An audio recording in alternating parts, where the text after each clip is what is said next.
నమస్తే రమగారు. నమస్తే జయ. రమగారు, మనము చిన్నపిల్లలకి సంబంధించి రకరకాల కథలు చెప్పుకుంటున్నాము. నేను ఎక్కువగా పురాణ కథలు చెప్పమని మిమ్మల్ని అడుగుతుంటాను. అందులో భాగంగా ఈరోజు వీడియోలో ఒక పురాణ కథ ఏదైనా ఉంటే చెప్పండి రమగారు. అంటే బాగా వినికిడిలో లేని కథ అయితే బాగుంటుంది కదా, రెగ్యులర్గా మనం తెలియని కథ. పూర్వం పురాణ కథలు అడిగిన ఉద్దేశం కూడా అదే నాకు. ఎందుకంటే మిగతావి చందమామ కథలని లేకుంటే బట్టి విక్రమార్క కథలని ఇలాంటివి కొద్దో గొప్ప కొంతమందికి తెలుసుంటే మేము చెప్తూ ఉంటాం. కానీ పురాణ కథలు అనేసరికి ఈ జనరేషన్కి కొంతమందికే తెలుసుంటుంది, ఎక్కువగా ఉండదు నాలెడ్జ్ అన్న ఉద్దేశం అనమాట. అంటే పుస్తకాలు చదివే పిల్లలుంటే, బుక్ రీడింగ్ ప్రాక్టీస్ ఉన్న వాళ్ళు అయితే కనుక ఈ అమర్చిత్ర కథలు అలాంటివి చదివితే బోలెడని పురాణ కథలు వస్తాయి.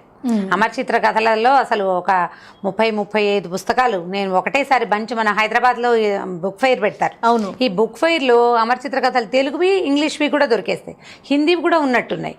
ఆ మొత్తం బంచ్ అంతా తెచ్చుకుంటే ఒక మొత్తం ఫుల్ బంచ్ కొన్నాం అనుకోండి, పిల్లలు ఒక రోజులో ఒక పుస్తకం చొప్పున చదివేస్తారు. కానీ చాలా జ్ఞానం తెలుస్తుంది, చాలా విషయాలు బ్రీఫ్గా మొత్తానికి కథ తెలిసిపోతుంది. బాగా అంటే చిన్న చిన్న విషయాలు లో సంగతులు తెలియకపోయినా ఓ రాజు ఆయన ముగ్గురు కొడుకులు అలాంటి వివరం మాత్రం చక్కగా తెలుస్తుంది.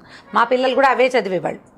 మంచి కథ అంటే మొదట మేము మా చిన్నప్పుడైతే మీ దగ్గర చందమామ అయిపోయిందేమో, మీరు వచ్చే నాటికి చందమామ లేదు, మా దగ్గర చందమామ ఉండేది. మేము పురాణ కథలు ఈ విక్రమార్క కథలు అన్నీ చందమామల్లోనే చూసుకునేవాళ్ళం. కొంచెం పెద్దవాళ్ళు చెప్పేవాళ్ళు. పురాణ కాలక్షేపాలు ఒకటి చేసేవాళ్ళు చేయ ఊళ్ళల్లో. ఈ పురాణ కాలక్షేపాల దగ్గర ఏంటంటే ఆయన ఏదో ఒక రుక్మిణి కళ్యాణం చెప్తారనుకో, ఒట్టి రుక్మిణి కళ్యాణం కాకుండా మధ్యలో ఎన్ని పిట్ట కథలు వచ్చేవో, ఎంతమంది గురించి ఎన్ని రకాల. శిశుపాలుడు వస్తాడు, శిశుపాలుడి కథ, ఆయన శిశుపాలుడి పుటక, శిశుపాలుడి మరణం, అదో పెద్ద కథ అయిపోతుందా? అలా ఒక 10-12 కొత్త కథలు తెలుస్తాయి. ఒక పురాణ కథ వింటే ఓ 10 కథలు తెలిసేవి. చిన్నప్పుడు వేరే కాలక్షేపాలు లేవు. ఎప్పుడైనా ఊళ్ళలో మరి జరుగుతున్నాయి అంటారా పురాణ కథలు? ఇప్పుడైతే నాకు తెలిసి మాకు తెలియదు పురాణ కథలు తక్కువ, ఇప్పుడేం లేవేమో మరి. మా చిన్నప్పుడు అంటే జరిగేవి భాగవత్ సప్తాహాలని అవన్నీ ఇవన్నీ ఉండేవి. ఇంకప్పుడు కాలక్షేపాలు లేవు. అప్పుడోటి సినిమాలు చూసేవాళ్ళం, రేడియో ఉండేది, టీవీ అసలు లేనే లేదు కదా. ఇది లేకపోవడంతో ఖాళీ టైం అంతా ఏం చేస్తాము, ఇక అవి వినేవాళ్ళం. సాయంకాలం పూట చీకటి పడ్డాక పురాణ కాలక్షేపం జరిగేది. ఈ పురాణాల్లో ఒక కథ చెప్పడం మొదలు పెడితే 10 కథలు వస్తాయి, బాగుండేది. అయితే ఇప్పుడు మన పురాణ కథకు వద్దాం. పూర్వం ఇక్ష్వాకు వంశానికి చెందినటువంటి నిమి అనే ఒక చక్రవర్తి ఉండేవాడట. మనం శిబి కథ విన్నాం కదా, ఇలా చిన్న అక్షరాల పేర్లు అప్పుడు కూడా పెట్టుకునేవాడు. ఈ నిమి చక్రవర్తి ఏం చేశాడంటే, ఈయన చాలా ధర్మాత్ముడు, కొంచెం మృదు స్వభావి, తొందరపాటు తీరు అది ఏమి లేదు. తపస్సు చేసుకునేవాడు, ఆయన అంతటా ఆయన ఏదో జపం చేసుకునేవాడు, కొంచెం శ్రద్ధాళు అయిన రాజు.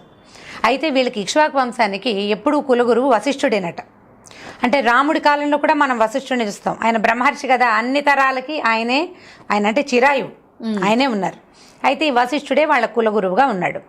ఉంటే ఈ నిమి చక్రవర్తి ఒకసారి దేవీ యజ్ఞం, పరాంబికా యజ్ఞం చేయాలని సంకల్పించాడు. దేవి యజ్ఞం అంటే పూర్తిగా అమ్మవారికి సంబంధించిన ఒక హోమం, పెద్ద యజ్ఞం చాలా ఉంటాయి. ఒకటి అంటే ఒక కుండం పెట్టకుండా 5-6 కుండాలు పెట్టి రకరకాల దేవతల అమ్మవార్లన్నీ ఆవాహనం చేసి చాలా పెద్ద తతంగం అనమాట.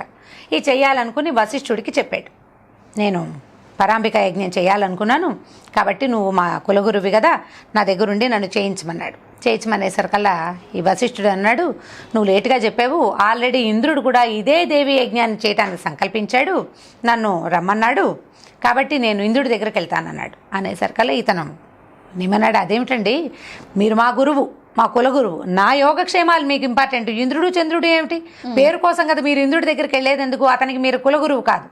అక్కడ బోల్డ్ మంది ఉన్నారు, బృహస్పతి అని వాడని ఇంకోటి చాలామంది ఉన్నారు అక్కడ పెద్దవాళ్ళు, మీరు వెళ్ళకపోయినా పర్వాలేదు, కానీ నేను చేసే చోట నా కులగురువు, నా ఇంటికి గురువు, నా ఇంటి పురోహితుడు నా దగ్గర ఉండాలి కదా, మీరు వెళ్ళొద్దు అని అనేసరికల్లా ఈ వశిష్ఠుడు ఒప్పుకోకుండా, నేను ముందే మాట్లాడాను, అతను ముందు అడిగాడు, నువ్వు ముందు అడగలేదు, నువ్వు నాతో చెప్పి సంకల్పించుకోలేదు, ఇప్పుడు నువ్వు ముందు నన్ను అడగాలి, గురుగారు హేమం చేద్దాం అనుకుంటున్నారు, మీరు ఖాళీగా ఉన్నారా, నువ్వు నన్ను అడగాలి, నువ్వు నన్ను అడగలేదు, అడగకుండా నీ అంతా నువ్వు డిసైడ్ చేసుకుని చెయ్యంటే ఎలా కుదురుతుంది, నాకు కుదరదు, నేను ఇంద్రుడికి మాట ఇచ్చాను, నేను మాట తప్పనని ఈయన కాస్త స్వర్గానికి వెళ్ళిపోయాడు ఆ హోమం చేయించడానికి.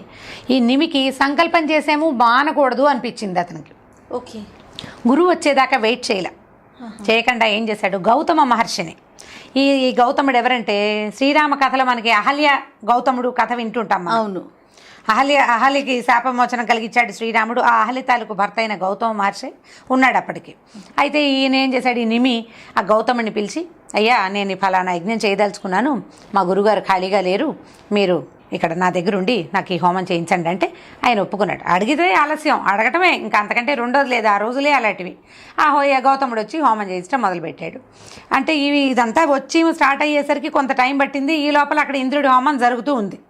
వశిష్ఠుడు అక్కడికి వెళ్ళాడు. ఈ హోమం సగంలో ఉండగా, నిమితాలకు హోమం సగంలో ఉండగా వశిష్ఠుడు అక్కడ హోమం ముగించేసుకుని స్వర్గంలోది తిరిగి వచ్చేసాడు. వచ్చేసి సరే ద్వారపాలకుడు చెప్పాడు, నేను వచ్చానని మీకు చెప్పమంటే పగలల్లా హోమం దగ్గర కూర్చున్నట్టు ఆయన కళ్ళు మంటలు పుడతాయి, సాయంకాలం అయ్యేసరికి కాసేపు నిద్రపోవాలి, రాత్రే అయ్యి ఉంటుంది. ఆయన పడుకున్నాడు. పడుకునేసరికల్లా ఈ సైనికుడు అన్నాడు, అయ్యా రాజుగారు నిద్రపోతున్నారు గురువుగారు, మరి కాసేపు ఆగి లేపుతాను, ఇప్పుడు నిద్రలో లేపడం కష్టమండి, ఈయన పగలల్లా హోమం దగ్గర కూర్చున్నాడని చెప్పాడు. గురువుగారు వెయిట్ చేశాడు. ఎంతసేపు వెయిట్ చేసినా ఈ నిమి లేచి రాల. సైనికుడు ఆయన లేచి వచ్చినప్పుడు వస్తాడని చెప్పాడు, కానీ నేను లేపుతానని చెప్పలేదు కదా. రాజును లేపే ఇది ఎక్కడ ఉంటుంది సైనికుడు, అవకాశం ఉండదు. ఆయన లేచేదాకా వెయిట్ చేశారు వాళ్ళు. ఈ లోపల ఈ వశిష్ఠుడు కాస్త ఒళ్ళు మండిపోయింది. దుర్మార్గుడా, నన్ను ఇంతసేపు ఇక్కడ వెయిట్ చేయిస్తావా? ఒకటి నేను లేకుండా నువ్వు హోమం మొదలుపెట్టావు, గురువు కోసం వెయిట్ చేయవా నువ్వు? పైగా నన్ను వెయిట్ చేస్తున్నావు, ఇప్పుడు నన్ను ఇక్కడ నుంచునేలాగా చేసావు, నీ దేహం పతనం అయిపోతుంది అని శపించాడు. ఈ శాపము, ఈ ఘోషణ విన్న ఈ శబ్దానికి ఈ నిమి చక్రవర్తి లేచి బయటకు వచ్చేసాడు. వచ్చి చూసేసరికల్లా తెల్లబోయాడు. నువ్వు నా కులగురువి, నా మేలు కోరాలి, నా మేలు కోరి నా దగ్గర ఉండాలి, నా దగ్గర ఉండకుండా నువ్వు ఇంద్రుడి దగ్గరికి వెళ్ళి ఇప్పుడు నేను కాస్త ఆలస్యం చేస్తే, నువ్వు వెళ్ళిపోయినప్పుడు నేను నిన్నేం అనలేదు, నేను ఆలస్యం చేస్తే నన్ను శపిస్తావా, నన్నేం శపించావో అదే శాపాన్ని నీకు కూడా వర్తిస్తుంది పో అన్నాడు గురువుని. దాంతో ఈ వశిష్ఠుడు కాస్త వెళ్ళిపోయి గబగబా తన తండ్రి అయినటువంటి బ్రహ్మ దగ్గరికి వెళ్ళాడు. తండ్రి ఇట్లా అయింది, నిమి నేను శపిస్తే నిమి నన్ను ఇట్లా శపించాడు, అతనేమో పరాంబిక హోమంలో ఉన్నాడు, అతను అన్నమాట అన్నట్టుగా అయిపోతుంది. వాడు ఈయన ఋషి కానీ అవతలవాడు కూడా తక్కువ వాడేం కాదు, ఆయన గొప్ప రాజు, చాలా దయాళువు, చాలా శ్రద్ధాళువు, పైగా హోమంలో ఉన్నాడు, అతను అన్నమాట జరిగి తీరుతుంది. అప్పుడు ఏమన్నారు ఆయన బ్రహ్మ, ఇలా అహంకరిస్తే ఇదే జరుగుతుంది, ఎంత వాడైనా అహంకరించకూడదు, నీ అహంకారానికి శాస్తి జరుగుతుంది, మిత్రావరుణుల ద్వారా నువ్వు మళ్ళీ జన్మిస్తావులే, ప్రస్తుతానికి చచ్చిపో, ఏమైతే అది అయిపోమన్నాడు.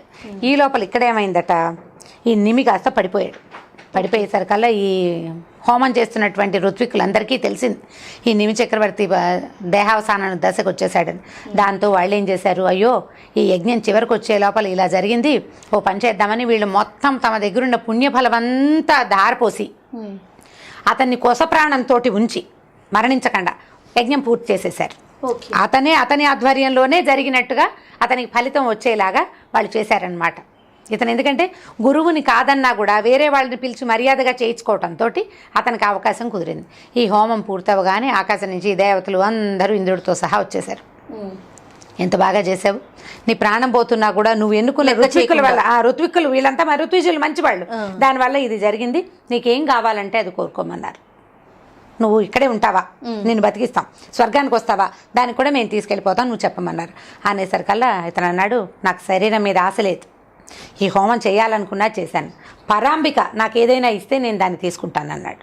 అమ్మవారు కూడా లలితాంబిక వచ్చింది, నీకేం కావాలని నాయన అంటే, అమ్మ దేహం మీద ఆశ లేదు, కానీ నేను ఎప్పుడు ప్రాణుల కళ్ళల్లో ఉండేలాగా చూడు, మొత్తం ప్రపంచంలో ఉన్న ప్రతి ప్రాణి కంటి యందు నన్ను బతికిచ్చు, ఈ శరీరంతో బతకాలని లేదు నాకు అని చెప్పాడు. కంటి చూపులో ఉండేందుకు అవకాశం ఇచ్చిందట అమ్మవారు అతనికి. నిమి అతని పేరు.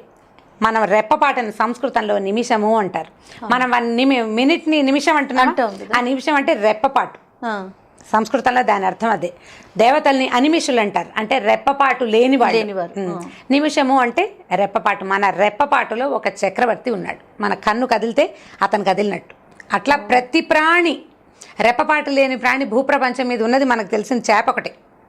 మిగిలిన అందరికీ కప్పలతో సహా, కప్పలు, పాములు, అదిలేతి మిడతలు, చీమలతో సహా అన్నిటికీ రెప్పపాటు ఉంది. మనుషుల రెప్పపాట్లు ఎలాగూ ఉంటాయో ఈ రెప్పపాటుకి నిమి పేరుతోటి దాన్ని నిమిషము అని చెప్పారట.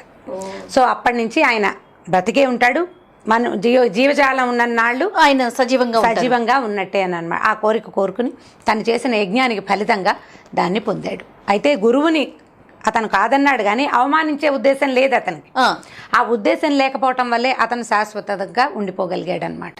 చాలా బాగుంది రమ్మగారు, స్టోరీ కూడా కొంచెం కొత్తగా అనిపిస్తోంది. అదే, సో పిల్లలకి చెప్తే చాలా ఇంట్రెస్టింగ్ గాను అనిపిస్తుంది. రెండు సాంస్క్రిట్ వర్డ్స్ కూడా తెలుస్తాయి. థ్యాంక్ యూ సో మచ్ రమ్మగారు. నెక్స్ట్ వీడియోలో మళ్ళీ కలుద్దాం. ఓకే జయ. ఈ వీడియో కనుక మీకు నచ్చినట్లయితే లైక్ చేయండి, షేర్ చేయండి. మరిన్ని వీడియోస్ కోసం మా ఛానల్ని సబ్స్క్రైబ్ చేసుకోండి.